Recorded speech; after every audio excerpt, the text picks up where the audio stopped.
At Sun, our priority is to support students' dreams and hobbies. Nagarjuna గారి సినిమాకి సంబంధించి అప్డేట్లు ఈ మధ్య తక్కువగా కనపడుతున్నాయి. 100వ చిత్రం జరుగుతుందని చెప్పి మాట్లాడుతున్నారు. ఈ మధ్య కాలంలో దీనికి సంబంధించిన కొన్ని కొత్త అప్డేట్స్ ఉత్సాహం కలిగిస్తున్నాయి అక్కినేని అభిమానులకి. నాగార్జున గారి మీద ఇలాంటి కథలు బాగానే వర్కౌట్ అవుతాయి. ఇది కొంత యాక్షన్ బ్యాక్ డ్రాప్లో రాజేష్ ఇంకొక హీరోయిన్ ఉంది, బట్ టబు కీలక పాత్ర అంటున్నారు. కాబట్టి అది కొంత ఇంట్రెస్టింగ్ ఎలిమెంట్. కానీ ఆ కంటెంట్ అంత ప్రభావవంతంగా లేదు. ఆయన కెరియర్కి ఉపయోగపడిన ఈ సినిమా మీద అభిమానుల్లో మాత్రమే కాదు, నాగార్జున గారు కూడా చాలా క్యూరియస్గా ఉన్నాడు. భరద్వాజ గారు, నాగార్జున గారి సినిమాకి సంబంధించి అప్డేట్లు ఈ మధ్య తక్కువగా కనపడుతున్నాయి. 100వ చిత్రం జరుగుతుందని చెప్పి మాట్లాడుతున్నారు. అవును, రా కార్తిక్ డైరెక్షన్లో ఈ సినిమా ఆల్రెడీ జనాలకు తెలుసు. ఓకే. అయితే ఈ మధ్య కాలంలో దీనికి సంబంధించిన కొన్ని కొత్త అప్డేట్స్ ఉత్సాహం కలిగిస్తున్నాయి అక్కినేని అభిమానులకి. ఓకే. అంటే టబు ఈ సినిమాలో ఒక హీరోయిన్గా కనిపించి ఫీమేల్ లీడ్ క్యారెక్టర్లో కనిపిస్తుంది అనేది ఒక ప్రచారం జరుగుతుంది. ఆల్రెడీ ఐశ్వర్య రాజేష్ పేరు కూడా ఉంది. ఐశ్వర్య రాజేష్ ఇంకొక హీరోయిన్ ఉంది, బట్ టబు కీలక పాత్ర అంటున్నారు. కాబట్టి అది కొంత ఇంట్రెస్టింగ్ ఎలిమెంటే. వాళ్ళిద్దరి కాంబినేషన్లో ఒక సెన్సేషనల్ హిట్ మూవీ ఉంది, నిన్నే పెళ్ళాడతా అనే పేరుతో. అది ఉంది. దాని తర్వాత ఈవీవి సత్యనారాయణ గారి డైరెక్షన్లో సినిమా చేశారు ఇద్దరు. అందుకని ఒక క్యూరియాసిటీ ఉన్నటువంటి పెయిర్. అందుకని దాని మీద ఒక ఎక్స్పెక్టేషన్స్ మొదలవుతాయి జనాలకి. అందుకని అది ఇంట్రెస్టింగ్ అప్డేట్ అనుకున్నారు. కానీ ఇప్పుడు ఇంకొక ఇంట్రెస్టింగ్ అప్డేటు, ఈ సినిమాలో కన్నడ ఆర్టిస్ట్ ఒక ఆయన కన్నడలో పెద్ద హీరో ఉండబోతున్నాడు అనేది ఆ పేరు కూడా రివీల్ అయింది.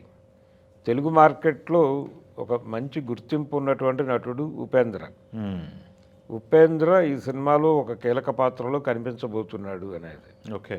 రాక్స్ టు రిచ్ అని చెప్తున్నారు స్టోరీ లైను. అంటే ఒక నిరుపేద ఆగర్భ శ్రీమంతుడిగా ఎలా ఎదిగాడు అనేది లైన్. ఈ ర్యాక్స్ టు రిచ్ ఆ రష్ అవ్వటంలో ఆ క్యారెక్టర్ ఏ మలుపులు తిరుగుతుంది, ఏ మలుపులో ఎవరు ఆ క్యారెక్టర్తో డ్రైవ్ అవుతారు, ఈ అంశాల మీద నడిచేటువంటి కథలా కనిపిస్తోంది. ఓకే. నాగార్జున గారి మీద ఇలాంటి కథలు బాగానే వర్కౌట్ అవుతాయి. ఇది కొంత యాక్షన్ బ్యాక్ డ్రాప్లో నడిచేటువంటి కథ అనేది ఆల్రెడీ చెప్పుకున్నాడు ఆయన జానర్ ఏమిటి అనేది. అందుకని యాక్షన్ బ్యాక్ డ్రాప్తో పాటు ఫ్యామిలీ ఎమోషన్స్ కూడా సినిమాలో అంతే బలంగా ఉంటాయి. అంటే ఈ యాక్షన్ డ్రామాని బ్యాలెన్స్ చేసే లెవెల్ ఫ్యామిలీ డ్రామా కూడా ఉండాలి. ఉన్నప్పుడు సస్టైన్ అవుతుంది యాక్షన్, అప్పుడు నిలబడుతుంది సినిమా. అంటే అన్ని వర్గాల ప్రేక్షకుల్ని మెప్పించేటువంటి అవకాశం దొరుకుతుంది. బహుశా ఆ ధోరణిలో వెడుతున్న కథ అనుకుంటున్నాను నేను. ఓకే. నాగార్జున మీద డెఫినెట్గా వర్కౌట్ అయ్యే లైనే.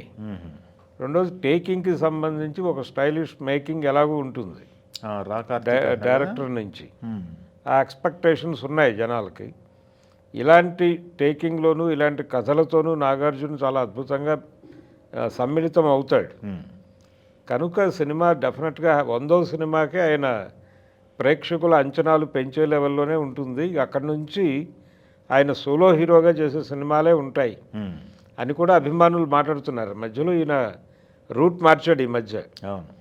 మార్చి కథలో ప్రాధాన్యత ఉన్న ఏ పాత్ర అయినా చేస్తాను అనే ఆఫర్ చేయటం కూడా చూసాం మనం.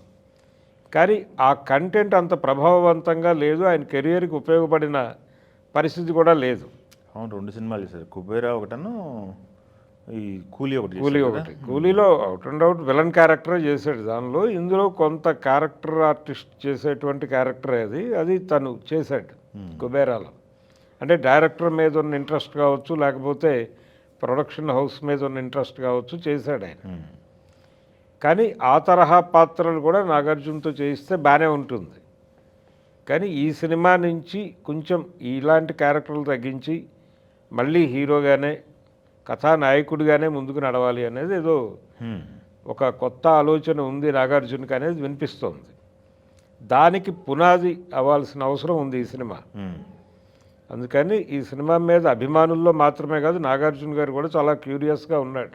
అందుట్లో కెరీర్లో మైల్ స్టోన్ మూవీ కదా, 100వ సినిమా కదా. అవును, 100వ సినిమా. దీంతో ఒక విజయం సాధించాలి అనే కోరిక ఉంది.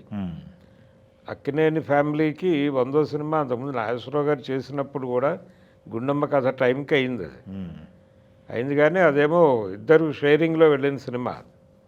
ఒక సోలో సినిమా కోసం ప్రయత్నం చేశారు, అప్పుడు అవ్వలేదు. ఓకే.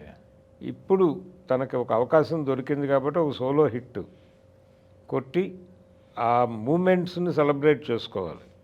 100 సినిమాలు చేయటం అనేది ఈజీ టాస్క్ ఏం కాదు. అవును. నాగార్జున వచ్చిన టైంకే సినిమా ఇండస్ట్రీ నెమ్మదిగా షిఫ్ట్ అవుతోంది కొత్త ఏరియాకి. కొత్త ఏరియా కంటే మెడ్రాస్ నుంచి హైదరాబాద్ షిఫ్ట్ అయింది కూడా నాగార్జున గారి కెరియర్ నడుస్తున్న టైమే. 87 నుంచి మొదలైంది ఈయన ప్రయాణం. కరెక్ట్గా 90 నుంచి వేగం పుంజుకుంది పరిశ్రమ ఇక్కడికి రావడం. ఇలా ప్రతిదీ ఇంటర్లింక్డ్ ఉంది. అందుకని తమిళ ఇండస్ట్రీకి తెలుగు ఇండస్ట్రీకి లింకు రాకార్తీక్ సినిమా ఇది. అందుకని ఏ కోణంలో చూసినా కానీ ఒక సర్ప్రైజింగ్గా ఉండబోయే అవకాశం అయితే ఉంది సినిమాకి. ఓకే. నాగార్జున ఒక వాంటింగ్ ఉంది, ఆయనకు ఒక విజయం కావాలి. అవును. దసరాకు అనుకున్నారు, ఇది దసరా కాదు జనవరి. వాళ్ళకి సెంటిమెంటల్గా కూడా జనవరి కనెక్ట్ అయింది. 2-3 సంక్రాంతులకు మంచి విజయాలు వచ్చినాయి. అవును. అందుకని ఇది కూడా సంక్రాంతికి ఫిక్స్ చేసి 100వ సినిమాతో ఒక అద్భుతమైన విజయాన్ని ఇచ్చి అక్కడి నుంచి కెరియర్ని సోలో హీరోగానే ముందుకు తీసుకెళ్తాడు కొంతకాలం. ఓకే. ప్రత్యేక పాత్రలకి కొంత ఫుల్ స్టాప్ పెట్టి అదేలేండి. తన్ని ప్రాపర్గా వినియోగించుకోవటం లేదు అనేది ఏదో ఉంది ఆయనకి. ఓకే. తను ఇచ్చిన ఆఫర్ మిస్యూజ్ అవుతోంది అని అనుకుని ఉంటాడు. అందుకని మళ్ళీ సోలో హీరోగా తన మార్కెట్ని నిలబెట్టుకోవాలనే ప్రయత్నం చేస్తున్నాడు. ఓకే. చూద్దాం. మీరు అన్నట్టు అది అవడానికి ల్యాండ్ మార్క్ ఫిల్ము ఎలాంటి సక్సెస్ వస్తుందనేది చూడాలి ఇప్పుడు. చూడాలి. ఓకే.